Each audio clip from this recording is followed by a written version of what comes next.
మనం ఉండాల్సిన పద్ధతి ఏంటంటే చెడును చెడుగా గుర్తించి మనం చెప్పాలి, మంచిని మంచిగా చెప్పాలి.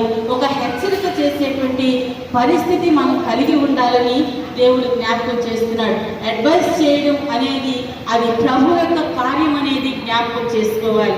చూడండి, కుమారులకు ఆమె చెప్తున్న మాట, నీ బలమును స్త్రీలకు ఇయ్యకము, రాజులను నశింపచేయ స్త్రీలతో సహవాసము చేయకము, ద్రాక్షారసము త్రాగుట రాజులకు తగదు.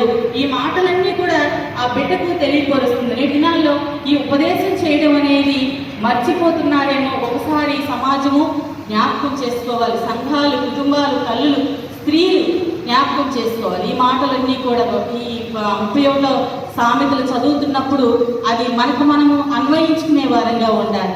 అంటే అక్కడ రాజులకైనా చెప్పగలిగిన స్థాయి ఉండాలి, సమాజానికైనా చెప్పగలిగిన స్థాయి ఉండాలి, కుటుంబానికి చెప్పగలిగిన స్థాయి, బిడ్డలకు చెప్పగలిగిన స్థాయి ఉండాలని దేవుని వాక్యం స్పష్టంగా మనకు తెలియపరుస్తుంది. 1 కొరింథీ 12:7-8 ప్రకారంగా, ఎఫెసీ 5:19 ప్రకారంగా నేను ఏది కూడా వివరించట్లేదు, కానీ దాన్ని బట్టి మనం దాన్ని చెప్పేటువంటి ఆ స్థితిలోనికి వెళ్ళాలని దేవుడు జ్ఞాపకం చేస్తున్నాడు. చాలా సందర్భాల్లో ఆడపిల్లలకైతే ఒక రకంగా చెప్తారు, మగపిల్లలకైతే ఒక రకంగా చెప్తారు. ఇక్కడ స్త్రీ పురుష కాదు, కానీ బిడ్డలు పెంచేటప్పుడే ఆ మంచి చెడు విశ్లేషణ అనేది తెలియపరచాలి. ఒక స్త్రీని పిల్లవాడు చిన్నప్పటి నుంచే ఏ రీతిగా గౌరవించాలి. దేవుడు ఆజ్ఞల్లోనే ఇచ్చాడు కదా, నీ తల్లిని నీ తండ్రిని సన్మానింపుము.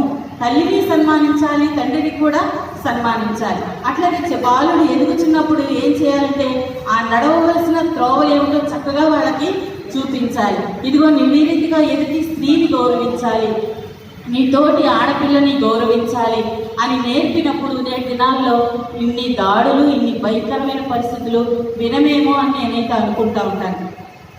మగపిల్లలు ఉన్నటువంటి తల్లులు ఆ చెప్పవలసినటువంటి పద్ధతి ఏంటంటే, నా కుమారుడా అది మనకు తగదు. మనము రాజులైన యాజక సమూహం కదా, ఒక రాజులకు రాజైన దేవుని కుమార్తెలుగా మనం ఉన్నప్పుడు దేవునికి మహిమకరమైన బిడ్డలంగా మనం ఉండాలి అని చిన్ననాటి నుంచి మనము మన బిడ్డలకు బోధించే వారిగా ఉండాలనేది ప్రభునామమున మీకు జ్ఞాపకం చేస్తున్నాను. ఆ రీతిగా హెచ్చరిక చేసేవారని ఉండాలి. ఒక సమాజానికి ఒక హెచ్చరిక ఏంటంటే, పిలాతు భార్య వర్తమానం పంపిస్తుంది, అయ్యా నువ్వు ఆ నీతిమంతుడి జోలికి పోవద్దు, నువ్వు ఎట్టి పరిస్థితుల్లో కూడా ఆ నీతిమంతుడి జోలికి పోవద్దు అని ఆమె యొక్క హెచ్చరికను ఆమె తెలియపరుస్తున్నట్టుగా, ఒక సూచన, ఒక అడ్వైజ్ ఆమె ఇస్తున్నట్లుగా మనం చూస్తూ ఉన్నాం.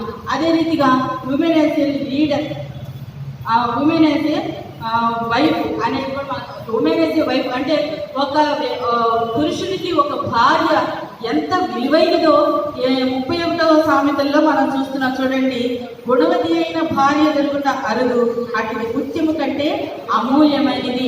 అంటే ఒక ముత్యాన్ని కొనడం ఎంతో విలువైనటువంటి పని. ముత్యానికి ఉన్న వాల్యూ అందరికీ కూడా తెలుసు కదా, అది రాజులు రాణులు ఒక అధికారంలో ఉన్నవారు దాన్ని ధరిస్తారు, అలాగే దాన్ని బంగారంతో జత చేసి దాన్ని వాడుతూ ఉంటారు. అంతటి అమూల్యమైనది. ఒక గుణవతి అయినటువంటి భార్య గురించి వర్ణించాలి, చెప్పాలి అంటే దాన్ని ఎలా చెప్తున్నారంటే, అతిది ముత్యము కంటే కూడా అమూల్యమైనది. అంటే ఒక ముత్యాన్ని కొనడానికి ఎంత వెచ్చిస్తారో అంతకంటే ఎక్కువ వెచ్చించినా కూడా పర్వాలేదు. అంత గొప్పతనాన్ని అక్కడ వర్ణించడాన్ని ఒక్క మాటలో తెలియపరచడాన్ని మనం చూస్తూ ఉన్నాం. చూడండి, ఆమె పెరిమిటి ఆమె యందు నమ్మిక ఇచ్చెను, అతని లాభప్రాప్తికి వెలితి కలగదు. జ్ఞాపకం చేసుకోవాలి, ఇక్కడ భార్య ఎలా ఉండాలో స్పష్టంగా తెలియపరుస్తున్నాడు దేవుడి వాక్యం ద్వారాగా. ఆమె పెనిమిటి ఆమె యందు నమ్మకం ఉంచాలి. అతని లాభప్రాప్తికి ఏ కొంచెం కూడా వెలితి కలగదంట. వెలితి కలగకూడదు, వెలితి కలగదు అంటే అంత నమ్మకం. ఏం పర్వాలేదు, నా భార్య చూసుకుంటుంది, ఏం పర్వాలేదు, నా భార్య ఈ పని చక్కగా చాకచక్యంగా చేస్తుంది అనే పరిస్థితిలో భార్యలు ఉండాలి. అంతగా మరి ఉండాలనేది దేవుడు జ్ఞాపకం చేస్తున్నాడు. కన్యాశుల్కం మనందరికీ కూడా తెలుసు కదా. ఒకప్పుడేమో పురుషుల్ని, ఇప్పుడేమో పురుషుని కొనుక్కుంటున్నారు, అప్పుడేమో పురుషుడు స్త్రీకి ఎదిరిచ్చేసి కొనుక్కునేవాళ్ళు కన్యాశుల్కం. అంటే అంతకు మించి, అంటే ముత్యానికి కంటే కూడా ఎక్కువ ఎంత చెల్లించినా పర్వాలేదు అనుకునేవారు ఎలా ఉండాలి అంటే, ఇదిగో అక్కడ ఇచ్చినటువంటి పరిస్థితి, ఆమె పెనిమిటి ఆమె యందు నమ్మిక ఇచ్చును. అంతటి నమ్మకత్వాన్ని కుటుంబం విషయంలో ఆమె ఒక స్త్రీ చూపించాలనేది దేవుడు మనకు జ్ఞాపకం చేస్తున్నాడు కదా. కుటుంబం విషయంలో బాధ్యత ఎలా తీసుకుంటాము, కొన్నిసార్లు చూస్తూ ఉంటాము. రూతు వలె నీ జన్ము నా జన్ము అనరు కదా, అంటే ఎంతో మంచిది అనరు. నీ జనమే నా జనం, నా జనము నా జనమే, నీ జనము నీ జనమే అనే ప్రజల్ని ఎక్కువ శాతం చూస్తూ ఉంటున్నాం. అంటే అత్తింటి వారిని ఒకలాగా, పుట్టింటి వారిని ఒకలాగా, లేదు ఆమెకి ఇష్టమైన వారిని ఒకలాగా, ఇష్టం లేకపోతే ఒకలాగా. అలా కాదు సుమి, మనం జ్ఞాపకం చేసుకోవాలి. ఈ ఉమెన్స్ డే నాడు మనము ఇదిగో దేవుడు మనకు ముత్యం కంటే అమూల్యమైన ఆధిక్యత మనకి ఇచ్చాడు. దేవుడు మన మీద నమ్మకం ఉంచుతూ ఉన్నాడు. ఆదాము కూడా అన్ని సృజించినప్పుడు దేని యందు ఆయన సంతృప్తి పడలేదు.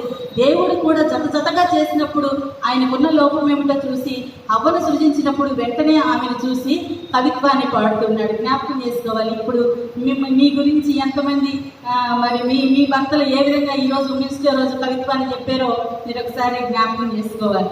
ఆయన ఎంత చక్కగా హవ్వను చూసి సంతృప్తి చెందడాన్ని మనం చూస్తున్నాం. ఎంత కంఫర్ట్గా ఆయనకు ఇమిడిపోయిందో హవ్వ మనం చూస్తున్నాం. మన కుటుంబాల్లో కూడా అంతటి కంఫర్ట్గా మనం ఉండాలి. భర్తకు లాభం తెచ్చే సంగతేమో కానీ నష్టం మాత్రం మనము చేసేవారంగా ఉండకూడదు.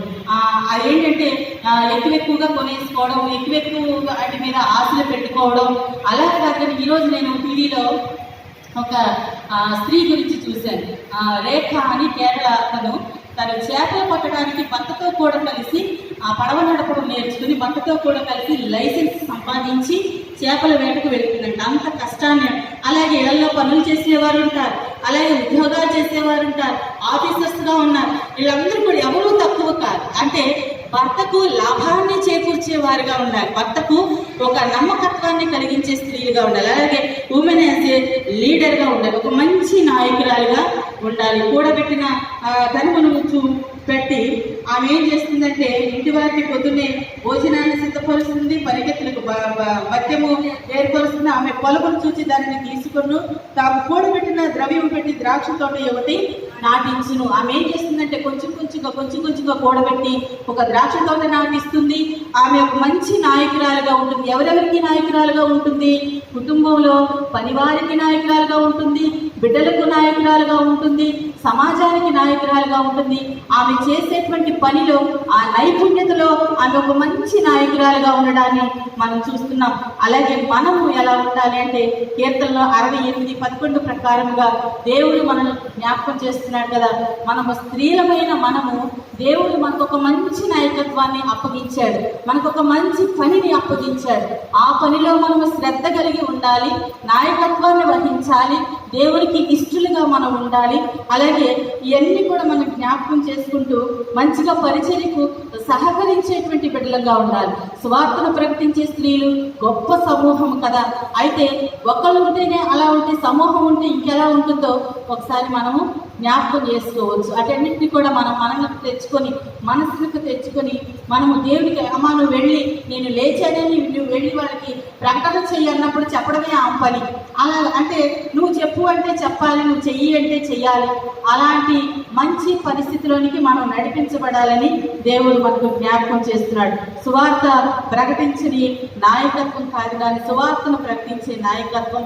అదే రీతిగా దైవ జనులకు, దేవుని సేవకులకు, ఆయన బిడ్డలకు సహకరించేటువంటి మంచి నాయకత్వాన్ని మనం కలిగి ఉండాలి. ఉమెన్స్ డే నాడు ఈ అంశాల్లో మనం ఒక్కొక్కటిగా సరి చేసుకుంటూ దేవుడు మనకి ఇచ్చిన ఆధిక్యతను జ్ఞాపకం చేసుకుంటూ మనం వీటన్నిటిలో ముందుకు కొనసాగిపోదాం. ఈ కొద్ది సమయాన్ని ఇచ్చినందుకు మరి కమిటీ వారికి వందనాలు. అలాగే మన సంఘంలో ఉమెన్స్ అని జ్ఞాపకం చేసుకుంటున్నప్పుడు స్త్రీల సమాజంలో పనిచేసిన వారు ఎంతోమంది ఉన్నారు. వారి మన మధ్యలో లేకపోవచ్చు, కానీ వారి మాదిరిని మనం జ్ఞాపకం చేసుకుంటూ ముందుకు కొనసాగిపోదాం. చెప్తూ ఉంటారు శాంతమ్మ గారు అనేవారి తగుని ఎంత మాత్రము కూడా అల్పమైనది కాదు అని ఆ మాట అనేవారని నేను వింటా ఉన్నాను ఇప్పుడు. అట్లాగే గౌరవయ్య గారు కానీ, ప్రియాంక టీచర్ గారు కానీ వారందరూ కలిసి ఒక టీమ్గా ఉండి ఆ గృహాల్లో పుడికలు పెట్టి ఎంతో మందిని నడిపించారనేది నేను విన్న మాటని నేను మళ్ళీ జ్ఞాపకం చేస్తున్నాను.